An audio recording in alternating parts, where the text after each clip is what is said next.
If you're one of the 90% of commercial cleaning companies that are doing under $250,000 in annual revenue, then this is a session for you. That's right, you heard that right. Out of the 1 million plus cleaning companies in the United States alone, 90%, or roughly 900,000 of them, do less than $250,000 of annual revenue sales in a year. And in fact, 50% of those do under 125. So one of the issues that commercial cleaning companies have is being able to scale. Now, some of that is due to high competition, but it really has to do with not being able to stand out and the business being stuck in the technician role and unable to get themselves into a management role where they're managing people and then into the entrepreneurial role where they're just managing the organization. They have someone managing the staff and they have they're looking after the growth of the business. That is very, very challenging for many people to get to. And one of the reasons is that they are asked to do many, many, many things. They need to do many, many things. And I'm going to dive deep into that in the coming session on the breaking the 250K barrier challenge, which is coming up. Click the link below for more details. But today I want to talk to you about one of the 4 ways to prospect, though that being warm outreach, cold outreach, social media, and paid ads. In particular, talking today about cold outreach. And when we're talking about cold outreach, there's a lot of different things we can do, right? We can do email, we can do phone, we can do SMS. There's a bunch of things we can do. Today I want to talk about email and the challenge with email and some of the things you can do to be successful in that. So let's break this down a little bit and get over up here into the corner, and let's get set to begin. All right, so we're talking about cold outreach, right?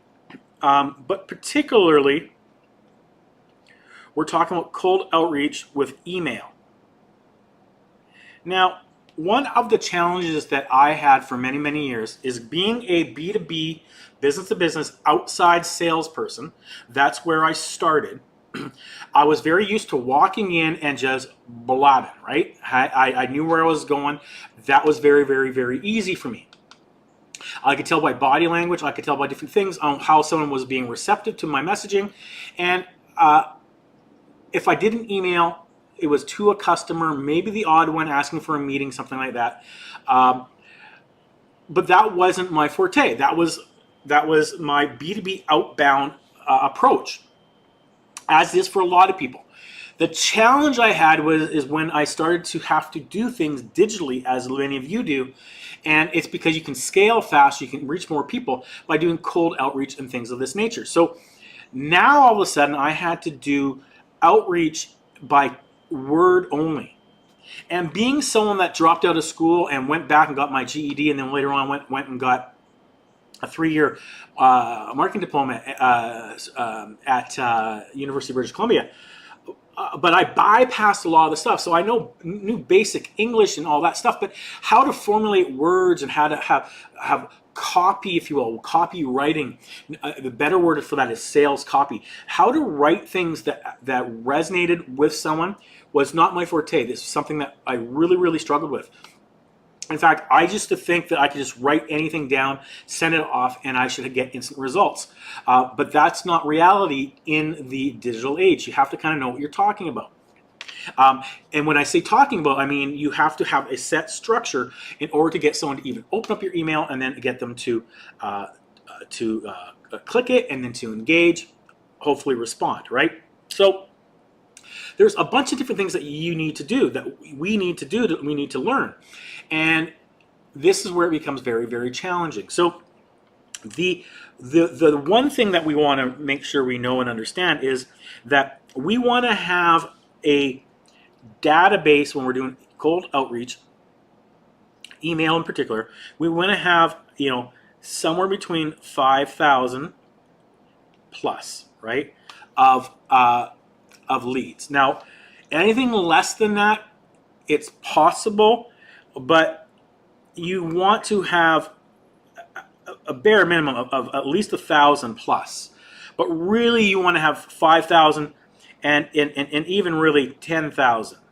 Okay, and if you're going to do a massive campaign, and the reason for this is that you're only going to get, anywhere between a 2 and a 5% response rate or open rate at any given time.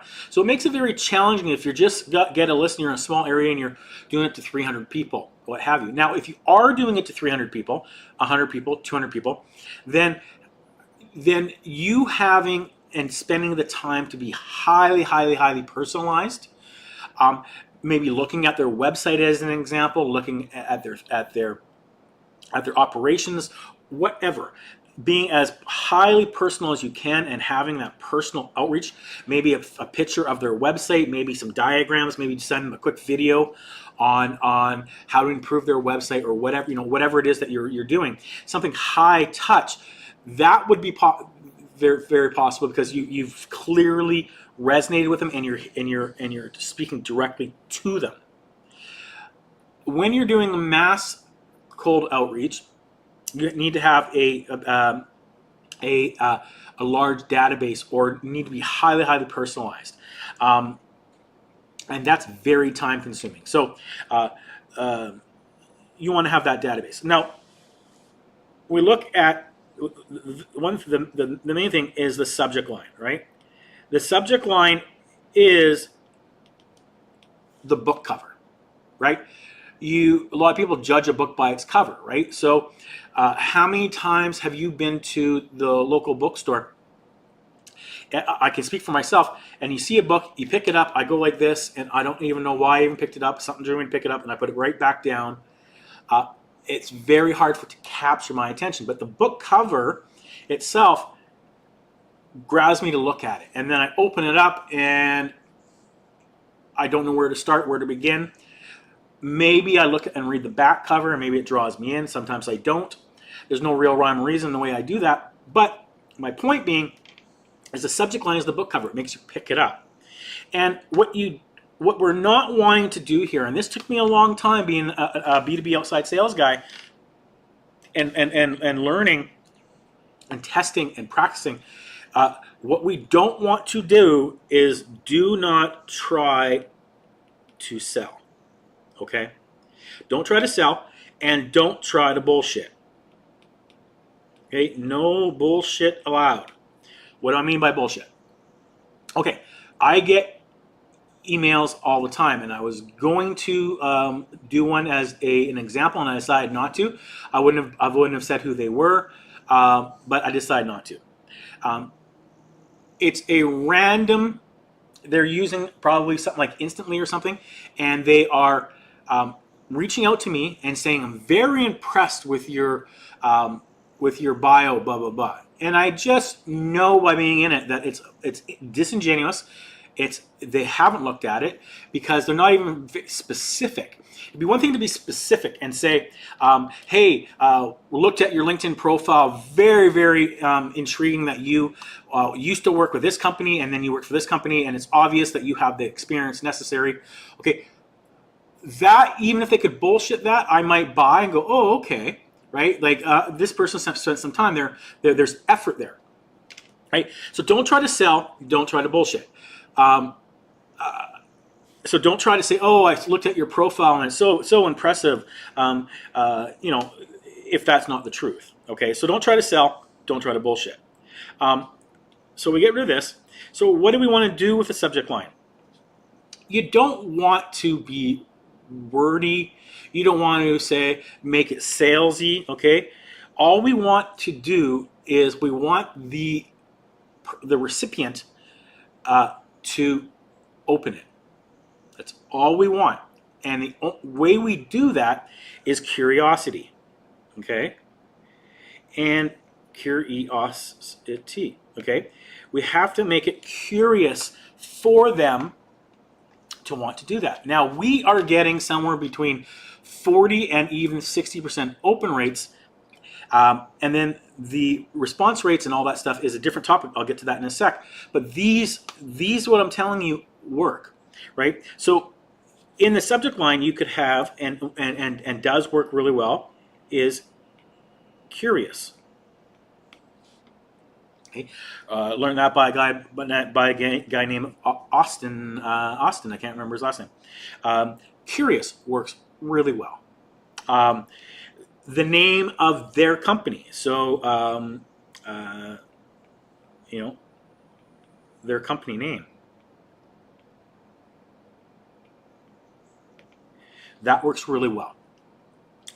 Their company name and yours. So their company name and, as an example, Clean Pro. Okay. Just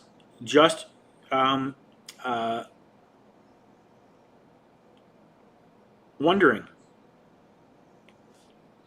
Right? Wondering, curious, thoughts.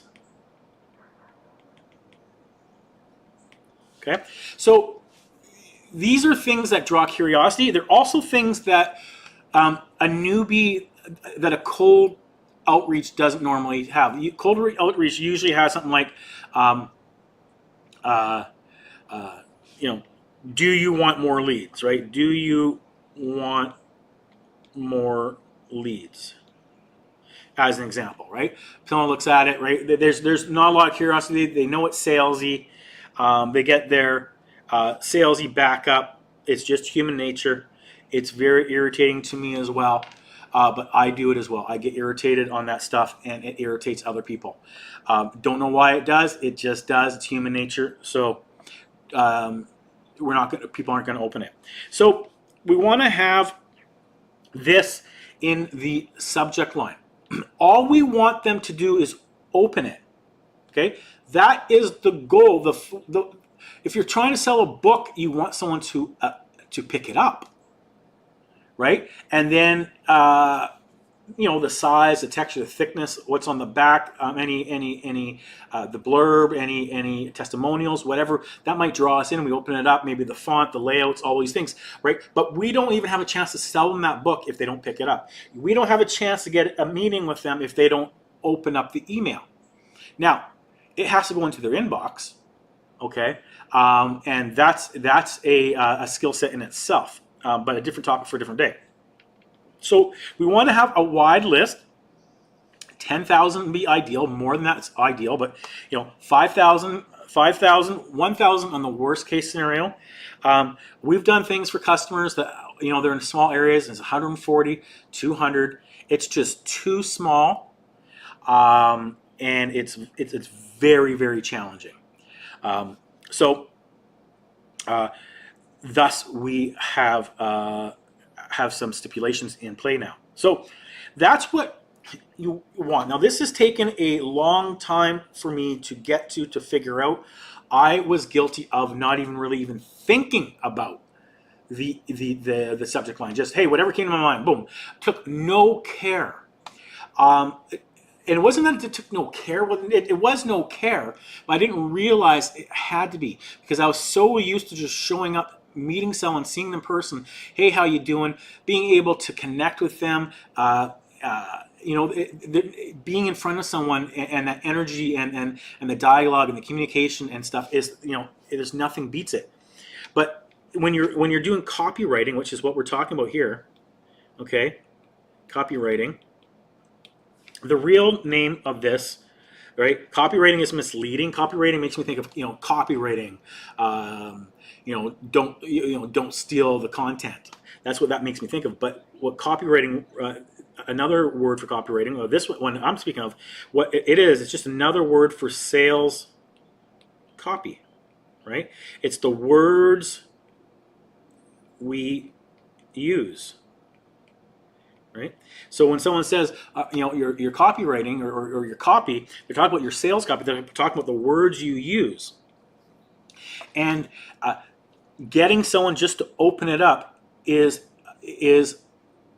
the job number one. We'll talk tomorrow in the next session about the body, but today's just the subject line.